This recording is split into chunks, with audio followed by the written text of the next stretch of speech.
우리의 평화가 되시려고 염려를 다 맡기라 말씀하신 예수님, 우리에게 평화를 주시려고 염려를 다 맡기라 하신 예수님, 우리에게 평화가 되시기 때문에 염려를 다 맡기라 하신 예수님, 그 은혜를 힘입고 이 시간 신앙 고백합니다. 마태복음 오늘 9장 20절에서 22절인데 거기는 그냥 굉장히 간단하게 기록했어요. 근데 그걸 조금 자세하게 설명해서 풀어놓은 것이 마가복음 5장 25절에서부터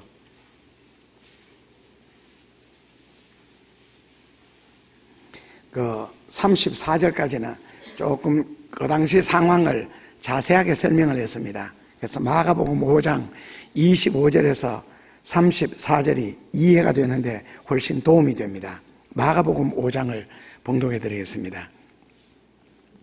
12회를 혈루증으로 앓린 한 여자가 있어 많은 의원에게 많은 괴로움을 받았고 있던 것도 다 허비하였으되 아무 효험이 없고 도리어 더 중하여졌던 차에 예수의 소문을 듣고 무리 가운데서 껴 뒤로 와서 그의 옷에 손을 대니 이는 내가 그의 옷에만 손을 대어도 구원을 얻으리라 하밀러라. 이때 구원은 병 낫는 게 구원이죠. 이에 그의 혈루 근원이 곧 마름에 병이 나은 줄을 몸에 깨달으니라. 예수께서 그 능력이 자기에게서 나간 줄을 곧 스스로 아시고 무리 가운데서 돌이켜 말씀하시되 누가 내 옷에 손을 대었느냐 하시니 제자들이 여짜오되 무리가 애워서 미는 것을 보시며 누가 내게 손을 대었느냐 물으시나이까 하되 예수께서 이 일 행한 여자를 보려고 둘러보시니 여자가 제게 이루어진 일을 알고 두려워하여 떨며 와서 그 앞에 엎드려 모든 사실을 여짜온데 예수께서 가라사대 딸아 너 믿음이 너를 구원하였으니 평안히 가라 너 병에서 놓여 건강할지어다. 그 성경에 보면 예수님이 사람을 보시는 기준은 그 어떤 것도 아니고 오직 믿음으로만 사람을 대하셨습니다. 오늘 그 백부장 야이로나 혹은 생활비 전부를 넣었다는 그 과부의 믿음을 보시고 예수님은 그들을 칭찬하셨고 또 12제자들처럼 그 바다 한복판에서 풍랑 때문에 두려워하는 것을 보고는 믿음이 없다고 책망도 하시고 오늘 혈루증 걸린 여인처럼 믿음으로 말미암아 병이 낫는 기적을 체험하는 반면에 같은 하나님의 능력과 기적으로서 망하거나 죽임을 당하는 경우도 성경에는 허다합니다. 결국 예수님이 믿음으로만 사람을 평가하시는 이유는 사람과 하나님이 존재하는 차원이 다르기 때문에 그렇습니다.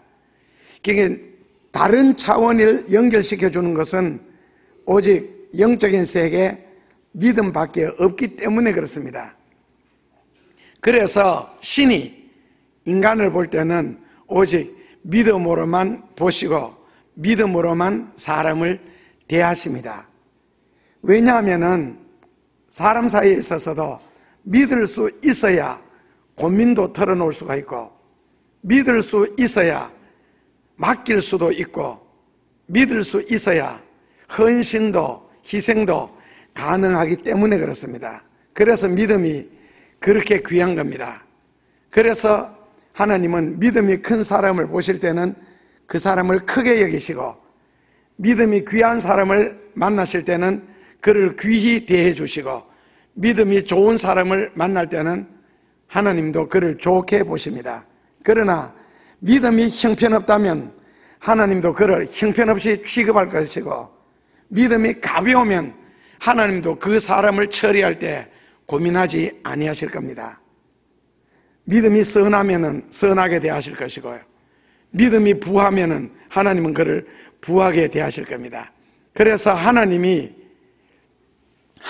귀하게 여기는 사람, 하나님을 크게 대하는 사람, 하나님에 대해 부한 사람, 하나님이 좋게 여기는 사람들이, 그런 시인자들이 만약에 하나님에게 무릎을 꿇고 무언가를 바란다면 그들의 소원을 이루어 주셨고, 그들을 오히려 생각하는 것에 넘치도록 축복을 해 주셨고, 때로 부족할 때는 기적을 일으켜서라도 예수님은 그들 속에서, 그들 가운데서 역사를 하셨습니다.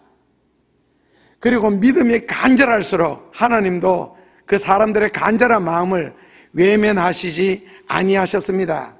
그들의 간절한 소원만큼이나 기적도 즉시 일으켜 주신 경우들이 성경에 많이 있습니다.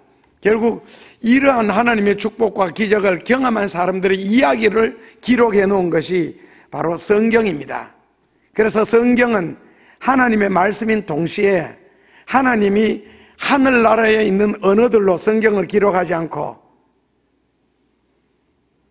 10,000명이 넘는 사람들과 사건들을 동원해서 그들의 삶을 통하여서 그들에게 섭리하시는, 보이지 아니하시는 하나님의 그 손길, 그 뜻, 그 역사, 이런 것을 그들을 통하여서 기록을 했습니다. 그래서 누구든지 그 있는 사건이나 사람들 중에 한 명처럼 산다면은 오늘 이 시대도 예수님은 그대로 하실 것이라고. 그래서 마가복음 13장에서 예수님이 내가 너에게 하는 모든 말은 이 세상에 살아갈 모든 사람들에게 하는 말이고, 내가 너에게 한 이 행동은 모든 사람들에게 내가 같이 하는 행동이라고. 그래서 오늘 본문 성경도 바로 그 예수님을 경험한 한 여인의 고백이고 간증이기도 합니다.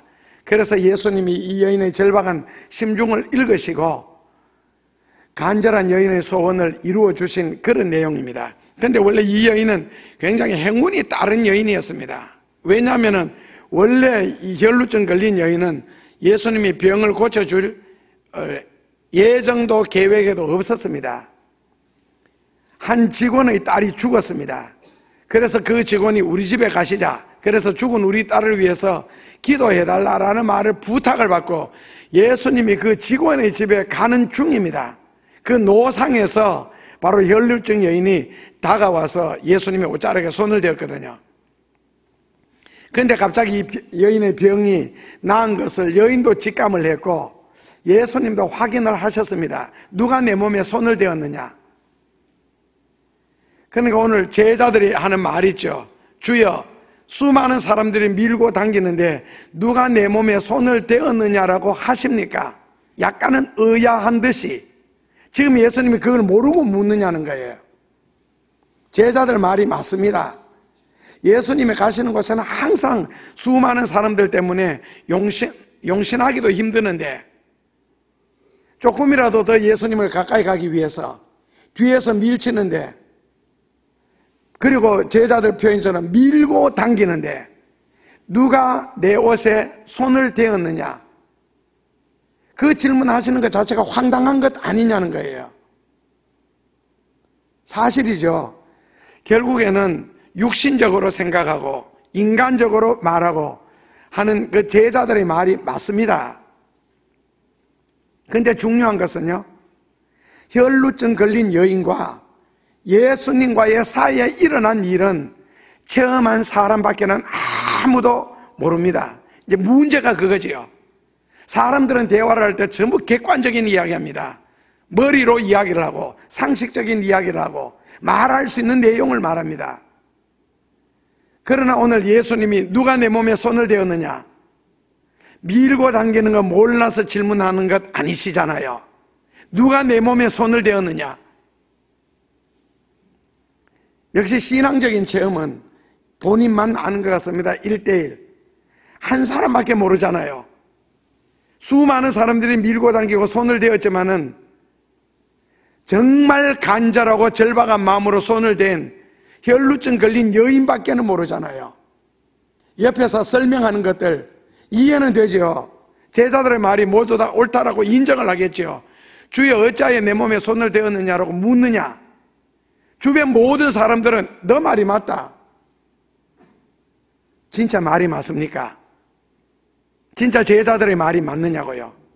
이런 식으로 교회를 다니고 신앙생활을 하기 때문에 신앙의 발전이 없고 영적인 체험이 없고 우리 속에 들어있는 간절한 소원이 주님께 이루어지지 않는 것 아니겠어요? 상달되지 않을 뿐만 아니라 누가 내 몸에 손을 대었느냐? 오늘 누가 교회에 와서 예배를 드리고 있느냐? 우리 다 왔잖아요. 지금 예수님이 그걸 질문하는 게 아니잖아요. 누가 여기 와서 찬송 부르고 기도하고 지금 말씀을 듣고 있느냐? 그 질문하는 것이 아니잖아요. 찬송 한 구절을 불러도, 기도 한마디를 할지라도, 말씀 한마디를 들으면서도 가슴 속에서부터의 어떤 신앙 고백적인 그런 찬송과 기도, 말씀 한마디를 들으면서도 오늘 저 말씀이 내게 저대로 이루어졌으면 좋겠다는 그런 간절한 마음으로 디모데후서 4장 3절에 너희가 하나님의 말씀을 들을 때는 사람의 말로 듣지 말고 하나님이 지금 너에게 하시는 말씀으로 너는 받으라. 그런 심정으로 듣는다면 많은 사람들이 밀고 당기면서도 체험하지 못한 그 능력을 오늘 이 시간에도 얼마든지 체험할 수 있으리라 생각을 합니다. 왜냐하면 믿음의 사건은 순간적인 사건이고 항상 간절할 때 언제 어디에서나 일어날 수 있는 사건이거든요. 오늘 그 죽은 딸아이에게 가서, 물론 그 딸도 가서 살려주셨습니다. 죽은 아이를 위해서 예수님이 안수 기도하시면서 살려주셨습니다. 그러나 오늘 이 여인처럼 길바닥에서도 간절한 마음만 있다면 얼마든지 응답은 받을 수가 있다는 겁니다. 인간적으로 논리적으로 내가 얼마나 옳은 말을 했느냐, 그걸 묻는 것이 아니고 영적으로 너가 정말 얼마나 간절하냐, 하나님 앞에 너가 옳으냐, 사람 앞에 옳으냐, 이거 따지는 게 아니라는 것이요. 사람들이 이해가 듣기 쉽고 좋고 사람들이 옳다고 해서 하나님 앞에 옳은 것은 아니잖아요. 예수님이 지금 찾는 사람이 다른 사람입니다. 밀고 당기는 사람을 찾는 게 아닙니다. 그들을 둘러보시는 것도 더더욱 아니고요. 찬송 한 구절을 불러도 그냥 부르는 사람을 예수님이 찾는 게 아닙니다. 정말 간절한 마음으로 신앙 고백적으로 부르느냐, 그 사람을 찾고 계시잖아요. 교회 왔다가 흠잡을 데 없는지, 비판할 게 없는지, 원망하고 불평할 거리는 없는지 그걸 찾으러 오는 것이 아니고, 그래서 마가복음 2장에 보면은 그 예수님 앞에 몰려든 사람들이 그 반응이 있습니다. 첫째 무리는요, 그냥 밀려드는 사람이에요. 그가 가니까 뭐 있다 하더라. 뭐 기적도 행하시고, 그러니까 구경하러 몰려든 사람들이 대부분이고요. 둘째로는 그 중풍 환자예요. 그리고 그 친구들. 이게 내 친구가 이 병에 나아야 된다.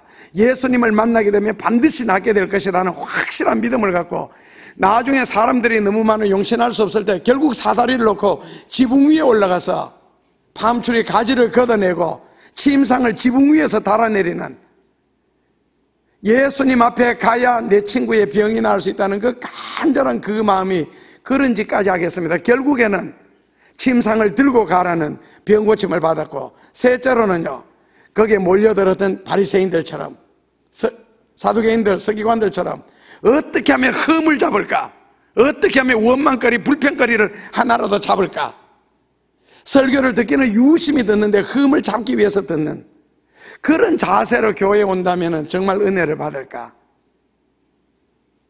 내가 예수님 앞에 가야 내 친구 병이 낫는다. 친구를 위해서도 그런 간절한 마음, 예수님의 옷자락에 손만 대어도 내 병이 나으리라는 이런 간절한 심정, 이게 신앙 아니겠어요?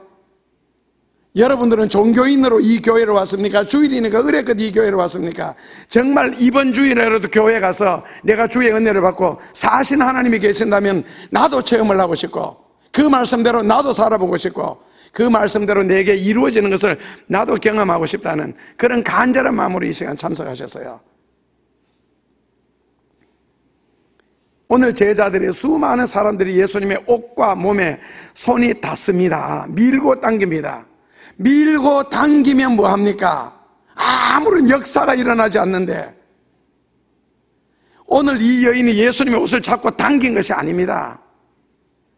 손만 살짝 닿았을 뿐입니다. 이 여인의 마음 한복판에는 내가 예수님의 옷에 닿기만 할지라도 내 병이 나으리라는 절박함과 간절함. 여기서 종교가 탄생하는 거 아니겠어요? 여기서 진실한 신앙이 나오는 것이고, 결국 오늘 이 여인의 병이 나은 것은 예수님의 말씀처럼 네 믿음이 너를 낫게 했다. 내가 절대로 너를 고쳐준 게 아니라는 겁니다. 무슨 뜻이겠어요? 예수님은 예수님이라는 위치, 예수님이라는 입장, 예수님이라는 능력 항상 갖고 있는 분입니다. 그런데 누구라도 정말 그런 간절한 마음을 가지고 예수님께 와서 닿는다면, 아니면은 침상을 드러내린다면, 예수님 눈에 띌 수만 있다면 기적은 일어난다는 겁니다. 결국 성경에서 일어난 수많은 기적들, 구약에서는 물론 하나님의 필요에 의해서 기적이 일어났지만 신약은 사람들의 필요에 의해서 일어났잖아요. 오늘 직원이 우리 딸이, 내 딸이 죽었다, 예수님 가셔서 기도해 주십시오, 살려달라는 거죠. 오늘 혈루증 걸린 여인처럼 옷에 옷만 되어도 이게 예수님이 필요해서 지금 가는 게 아니잖아요. 직원이 자기 딸이 죽었기 때문에 예수님에게 매달린 거고, 12년 동안 온 재산을 다 날릴 정도로 많은 의원에게 많은 괴로움만 받았지 재산을 허비했지만 효염이 없더라 하는 이 12년 동안의 고통을 겪으면서 내가 예수님께 나가면 내 병이 나으리라. 결국 이 여인의 필요, 그 직원의 필요, 딸이 죽은 아버지의 필요성 때문에 예수님을 요구했고, 그런 곳에 예수님은 가셔서 역시 기적을 일으키셨고, 그들의 손이 닿는 곳에 병이 나았고, 마태복음 8장 16절에 보면 누구든지 예수님의 옷에 손을 닿는 자는 다 병이 나더라. 생각 없이 밀고 당기는 사람들이 아니고요. 그러니까 결국에는 예수님이, 하나님이 필요에 의해서 여러분들에게 기적을 행하시는 것이 아니고, 신약에서는요, 내가 필요했기 때문에, 내가 절박했기 때문에, 내가 간절한 소원이 있기 때문에 그것을 주님께 진심으로 절박한 심령으로 아뢰다면 기적은 일어난다는 겁니다. 내 삶이 지금 처절하고 힘들고 살아온 인생을 생각해 보니까 이 여인은 완전히 버려진 삶을 살았습니다. 소망이 없었습니다. 이루어 놓은 것도 없고 남은 것도 없고, 오히려 12년 동안 부모님이, 형제가 이루어 나왔던 모든 재산까지 이 병원 저 의원을 찾아다니면서 다 탕진을 했고, 그 식구들에게 피해만 끼쳤습니다. 그런 상태에서 예수님에 관한 소문을 들었을 때 이 여인의 마음이 어떠하였겠어요? 누구든지 예수님께 나가면은 인생의 문제가 해결될 수 있다. 그렇다면 자기 삶의 문제는요? 얼마나 간절했겠어요? 호기심에서가 아닙니다. 그냥 나도 옷에 한번 닿아보자가 아니지요. 그러니까 오늘 밀고 다니는 사람들과는 근본적으로 달랐다는 겁니다. 마음 상태가. 12년 동안 고통 가운데 있었기 때문에 누구보다도 예수님을 만나고 싶었던 마음은 간절하였으리라 생각합니다. 사모하는 마음, 간절한 마음, 예수님을 뵙고자 하는 진실한 마음, 이 자세에서 한마디 하나님의 말씀을 통해서라도 내 인생에 답을 얻고자 하는, 내 소원이 이루어지고자 하는, 그리고 하나님께서 내게 개입해 주시고자 하는 그런 간절한 마음으로 예배를 드린다면 과연 그 기적은 일어나지 않을까? 지난번에 네팔에 목회자 수련회 인도하러 갔을 때 휠체어를 타신 분이, 이제 그게 이제 2년이 돼가지고 그 네팔 수도 카트만두에 그 허브라더스의 그 헌신으로 말미암아 지금 교회가 완성이 됐습니다. 그래서 예배를 드리는데, 그때 자기를 위해서 기도해 주면은 자기가 병이 나을 것 같아요. 저 설교를 들어보니까 기도해 줄 수 있겠느냐? 근데 그분들, 네팔에는 그 휠체어 타신 분들이 한 30만 명 정도 있습니다. 그 중에서 몇 명이 이제 집회를 참석했는데 제가 조건을 걸었습니다. 정말 내가 기도해 주면은 당신은 휠체어에서 일어날 줄 믿느냐? 믿는다는 거예요. 그러면은 휠체어를 부수어라. 다른 사람을 통해서 지금 당신 휠체어에서 내리고 휠체어 부수어라. 그리고 내가 기도해 줄게. 안 하겠다는 거예요. 못하는 이유가 뭐냐? 만약에 자기가 병이 안 나면 집에 어떻게 가느냐는 거예요. 됐습니다. 벌써 기도 받으면서, 그리고 목사님이 기도해 주시면 나을 것 같다라는 그 믿음이 있으면서도 기도했을 때 안 이루어질 것까지 이미 계산을 다 하고 난 뒤에 집에 갈 방편을 마련해 놓고 이런 상태에서 기도하면 기도가 이루어질 것 같으냐고. 이미 두 마음을 품고 있는데, 진실이라는 것은 그런 것이 아니네요.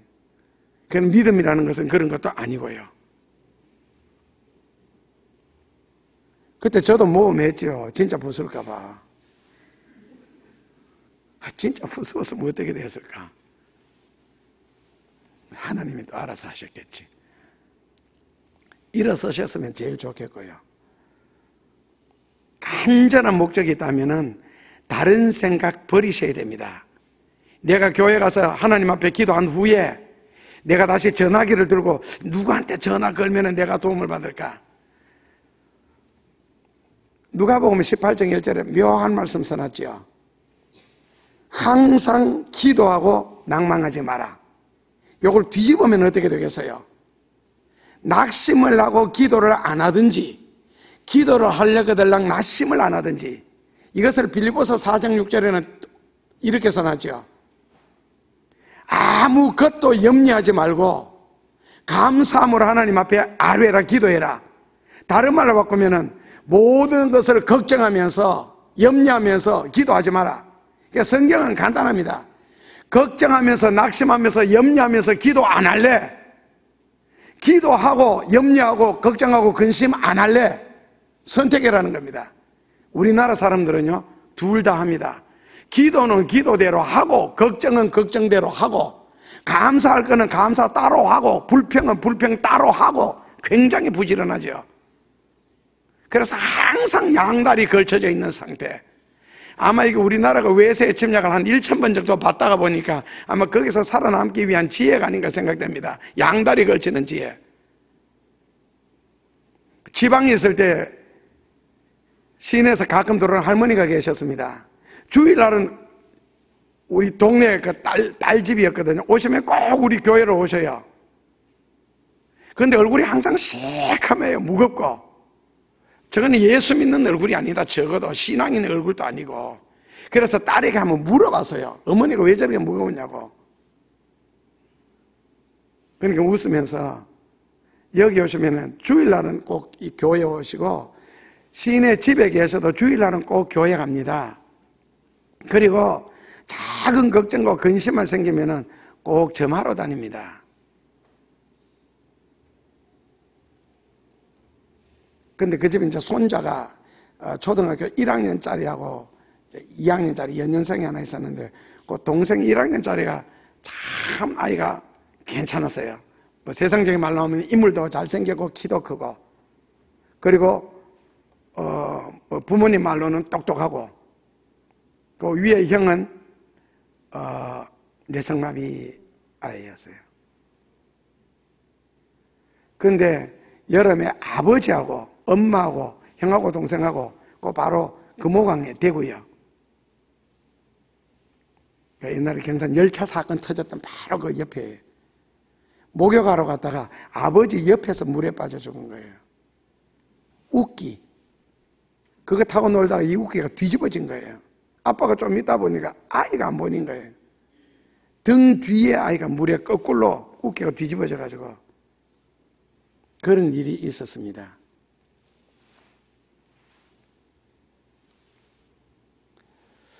기도라는 것도 간절한 목적을 갖고 하나님 앞에 기도하는 사람과 횡설수설까지는 아니지만은 자파상 문 열듯이 이것저것 온갖 거 다 나열해놓고 어느 것 하나라도 한번 이루어져 봐라.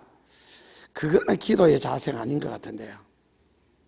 하나님을 향하는 자세도 아니고 한 번 기도 드릴 때 온갖 것 다 남북 통일부터 세계 선교부터 다 나열할 필요는 없을 것 같습니다. 그러니까 자기에게 와닿은 한 가지 문제만이라도 한 번 기도할 때에 그냥 간절하게 기도 드려놓고 믿는 거예요. 그 다음에 기도 드리면서 내 말만 일방적으로 계속 할 게 아니고 기도하는 도중에 한 번씩 좀 쉬었으면 좋겠습니다. 한 문제를 가지고 기도를 간절해. 예를 들어서 뭐 가정의 물질적인 문제, 아니면 뭐 아들 문제, 딸 문제, 남편 문제, 아내 문제, 사업 문제, 이런 것을 가지고 기도를 한 가지씩만 가지고 간절하게 기도한 후에 다음 제목으로 넘어가기 전에 몇 분이라도 쉬었으면 좋겠는데요. 왜요? 내가 기도 드린 그 부분에 대해서 예수님도 하시고 싶은 말씀이 있으실 것 아니에요. 어떤 식으로 처리하겠다, 어떤 식으로 응답하겠다, 그런 걸 좀 들어서 해야 되는 거 아니에요? 그냥 얼음에 박 밀듯이 내 말만 처음부터 끝까지 숨도 안 쉬고 하고 난 뒤에 그러고는 예수님의 이름으로 기도합니다 하고 벌떡 일어나서 집에 가버리니까 항상 예수님은 허옇게 뜨는 거 아니에요? 뭐 응답하실 시간이 있어야지. 그러니까 우리 배 짱은 그렇잖아요. 내가 이렇게 잔뜩 퍼내 놓을 테니까 주님이 알아서 그냥 하나씩 처리해달라. 그건 대화의 내용은 아닌 것 같은데요. 기도를 대화라면서요. 그게 무슨 대화입니까? 한쪽에서 일방적으로 하고 끝내버리는 게. 그러면 예수님이 아무 말씀도 안 하시면 어떻습니까? 안 하면 그냥 기다렸다가 예수님이 말씀 안 하시는 모양이다. 그 다음에 다음 기도 제목 넘어가면 되잖아요. 그러나 내 편에서는 예의를 지키자는 거죠.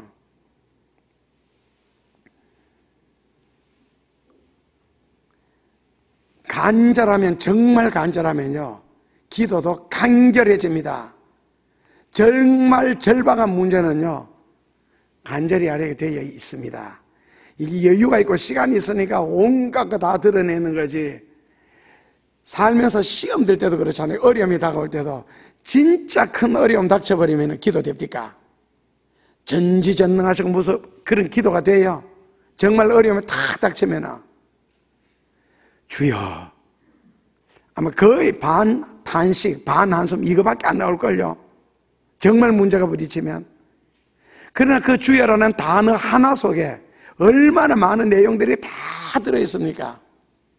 그리고 오늘 이 혈루증 걸린 여인처럼 말 한마디 안 한들 어떻습니까? 정말 간절한 마음이 있다면 집에서 출발하면서 예수님께 나오면서 내가 예수님의 옷에 손을 대는 순간 내가 구원을 얻으리라. 그 간절한 절절한 마음의 소원만 가지고 예수님께 와도 그 옷에 손가락에 손이 닿는 순간에 이미 마음에 품었던 것까지 다 이루어지는 것 아닙니까? 그래서 지성이면 감천이라고 했습니까? 지성이면. 그리고 지인 인사를 하면은 대천명이 있을 것이라고. 많은 말이 기도 응답을 받는 것은 아닙니다. 물론 시편 35편 13절에 내가 드려진 모든 기도는 내 품으로 다 돌아온다고 참 축복된 은혜스러운 말씀이죠. 시편 57편 2절에서도 내가 지극히 높으신 하나님께 이렇게 부르짖는 이유는 하나님께서 내가 부르짖은 내용으로서 내게 다 이루어 주시기 때문에 나는 하나님 앞에 부르짖는다. 그래서 부르짖으셔야 됩니다. 많은 기도를 할수록 그 기도가 다 내 품으로 돌아온다 했습니다. 오늘 이 여인처럼 한마디 말을 하지 않아도 정말 진실되고 간절한 소원이 있다면 이심, 전심이 아니겠어요? 신이 왜 그걸 모르겠어요? 어느 누가 예수님의 몸에서 능력을 끌어낼 정도로, 능력을 당겨낼 정도로 간절한 마음으로 누가 내게 손을 대어 봤느냐? 수많은 사람들이 밀고 당기는데 딱 한 번. 그래서 예수님은 누군지 알고 싶은 거예요. 누구냐? 누가 내 몸에 손을 대었느냐? 몰라서 물으시는 게 아니잖아요. 분명히 내 몸에서 능력이 빠져나가서 어떤 한 사람이 삶의 문제가 해결됐다, 요 순간으로 말하면 병이 났다. 누가 그 정도 간절한 믿음으로 간절한 마음으로 내 몸에 손을 댔는지 그 사람을 보고 싶은 거예요. 내 몸에서 능력이 빠져나갔다는 거 예수님이 더 잘 아시죠. 누가 알겠어요, 그것을? 누구냐? 수많은 사람들이 개념 없이, 생각 없이, 간절히 사모하는 마음 없이 밀고 당기는 거, 예수님이 그 사람들을 상대하고 싶은 것 아닙니다. 간절한 한 사람을 찾고 계시는 겁니다. 예수님의 몸에서 능력을 끌어낼 정도로 간절한 사람, 하늘에서 불을 이 땅 위에 끌어내릴 정도로 하나님의 내게 응답하소서 간절히 부르짖는 사람, 그런 소원을 가진 자를, 한 사람을 주님은 지금 찾고 계시는 겁니다. 혈루증 여인의 입장에서 혈루증은 저주입니다. 저주받은 죄 많은 여인이 예수님의 신성한 옷에, 신성함에 접촉된다. 인간의 부족함과 부정함과 하나님의 거룩함이 만나는 극명한 대조를 보여주고 있잖아요. 나 같은 죄인이 감히, 그래서 나 같은 죄인이 감히 만날 수 없는 분을 만나는 장소가 제단입니다. 그게 교회고, 그것이 예배고요. 바로 번제물이 드려지는 장소고요. 신과 인간이 만나는 장소, 바로 지성소입니다. 아무나 들어가서 제단불 잡으면 죽습니다. 지성소에는 하나님이 죽입니다.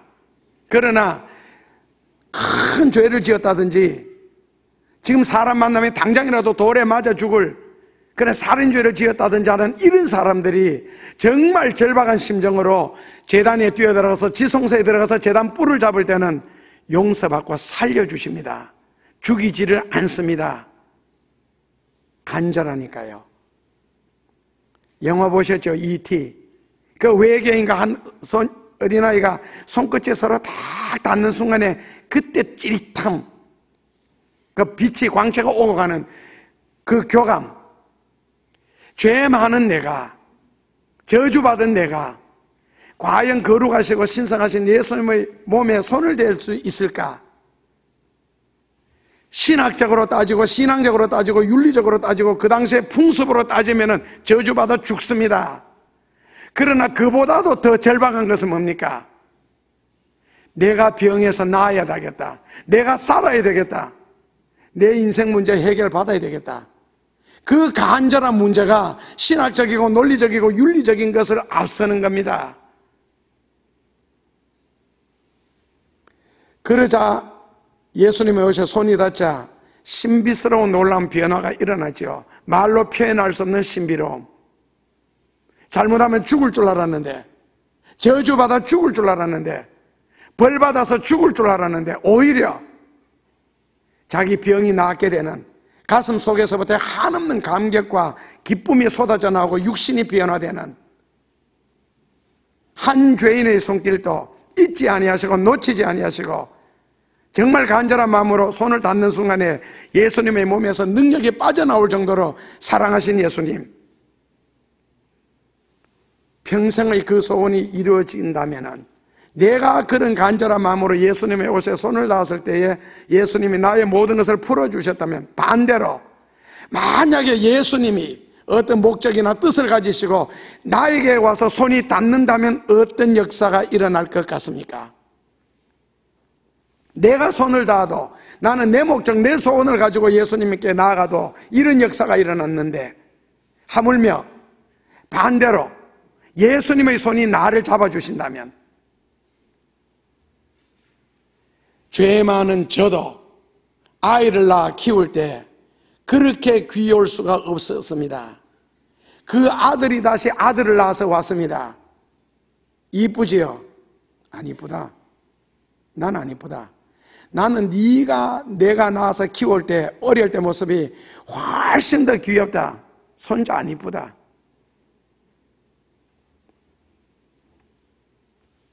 너는 네 자식이 더 귀여울지 몰라도 나는 너가 내게 더 귀여웠다. 그리고 한없이 사랑스러웠다. 다 해주고 싶었고 아까운 것이 없었고,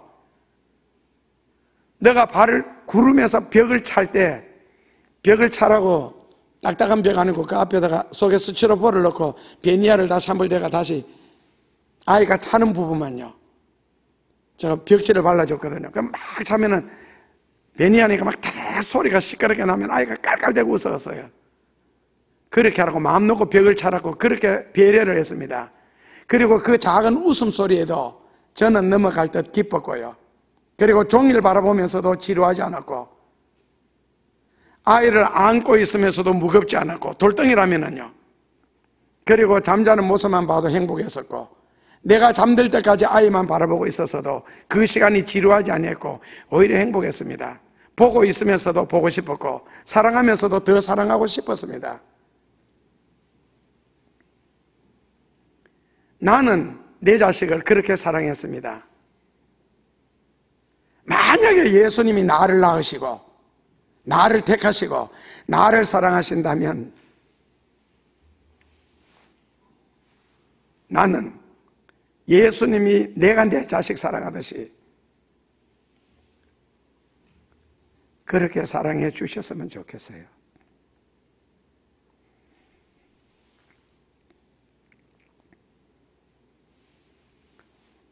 나는 즐겁게 자식을 낳았지만 예수님은 십자가에서 피로서 나를 낳으셨잖아요. 나를 낳은 내 어머니는 살아나셨지만 영적으로 나를 낳으신 예수님은 죽으셨잖아요. 피를 너무 많이 흘리셔서 죽으시면서 나를 낳으셨잖아요. 그렇기 때문에 내가 내 아들을 사랑하는 것보다가 예수님은 나를 훨씬 더 사랑하시리라 믿습니다. 그래서 이사야서 49장 14절 이하에 보면은 젖먹이는 여인은 그 자식을 잊을지라도 나는 너를 잊지 아니하리라. 내가 너를 내 손바닥에 새겼노라. 그러기에 너는 두려워하지 말라. 낙심하지 말라. 내가 너와 함께하리라. 내가 너를 굳세게 하리라. 내가 참으로 너를 도와주리라. 예수님에게 엄청난 사랑을 요구하는 것이 물론 염치가 없습니다. 그럼에도 불구하고 예수님도 나에게 그런 사랑을 베풀어 주셨으면, 그리고 내가 내 자식에게 주고도 아깝지 않고 주면서도 더 주고 싶었던 것처럼 예수님도 내게 그렇게 하셨으면 좋겠습니다.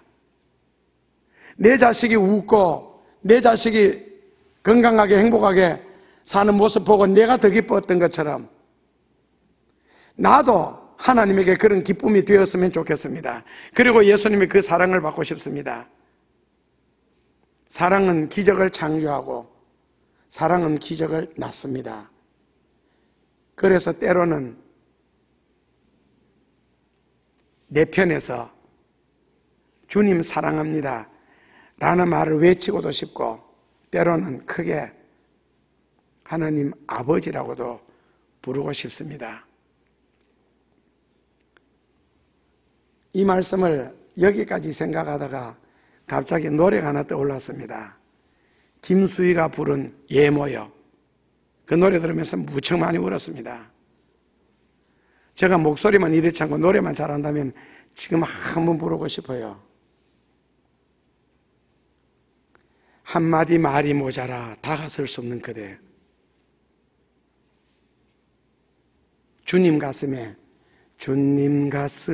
얼굴을 묻고 한없이 울고 싶어라 하는, 제가 가사를 다시 개사를 해놨습니다. 하나 다요.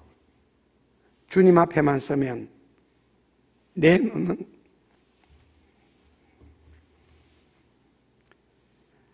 그래서 한마디 말로 주님 사랑합니다. 예수님 감사합니다. 부족하지요. 많이 부족하지요. 그러나 부족하고 어설픈데도 다르게도 표현할 말이 없습니다. 부족하고 어설퍼서. 죄인인 내가 과연 하나님을 사랑할 수가 있고 그분의 사랑을 내가 과연 받을 수가 있을까? 예수님에게 과연 나 같은 죄인이 가까이 갈 수 있을까? 그러기에 오늘 이 혈루증 걸린 여인의 손가락은 많이 떨렸으리라 생각합니다. 많이 괴로웠으리라 생각하고 두려웠으리라 생각합니다. 그런데 결과는 상상 바뀌셨습니다. 오히려 예수님이 찾으셨습니다. 병이 나은 것만 해도 고마운데 여인을 칭찬까지 해주셨습니다. 딸아, 안심하라. 너 믿음이 너를 구원했다. 평안히 가라. 성경은 하나님이 사람에게 어떤 일을 행하셨는지, 무슨 일을 하셨는지, 어떤 사건을 누구를 통하여 하셨는지 몇몇 일을 기록하고 있습니다. 하나님은 성경을 통하여서 하나님이 원하시는 것, 하나님이 기뻐하시는 것, 하나님이 싫어하시는 것, 하나님이 미워하시는 것, 그리고 어떨 때 하나님은 어떤 기적을 일으키시는지 소상히 밝혀주셨습니다. 그래서 성경을 공부하라고, 성경을 알으라고, 그리고 성경을 배우라고, 그래야 하나님의 역사에 너가 동참할 수 있다고. 하나님의 사람이 있는 곳에 하나님의 사랑이 있습니다. 하나님의 사랑이 나타나는 곳에는 하나님의 기적이 있습니다. 바로 그 기적된 그 자리에 이 여인이 있었습니다. 신약 성경은 오늘 이 여인처럼 간절하고 절박한 심정으로 찾고 기다리고 부르짖는 자에게 지금도 일어납니다. 언젠가는 여러분들도 이 여인처럼 기적의 주인공, 축복을 체험하는 그 자리, 간증하는 그 자리, 그리고 예수님이 찾으시는 그 한 사람이 될 수 있기를 주님의 이름으로 축원합니다. 예수님, 많이 부족합니다. 죄인입니다. 많이 나약합니다. 그럼에도 불구하고 하나님의 사랑을 입기를 원하고 주님의 손길이 닿기를 원하고 주님을 기쁘시게 하고 싶은 마음으로 가슴 가득합니다. 예수님, 꼭 저희들을 기억하소서. 그리고 저희들도 평생을 진리의 편이 되어 하나님의 편이 되어 교회의 편이 되어 살겠습니다. 그리고 주님께 영광과 기쁨이 되고 싶습니다. 도와주시고 축복해 주옵소서. 예수님 이름으로 기도하옵나이다. 아멘. 예수님, 주의 뜻을 쫓아 살아갈 수 있도록 축복하여 주시고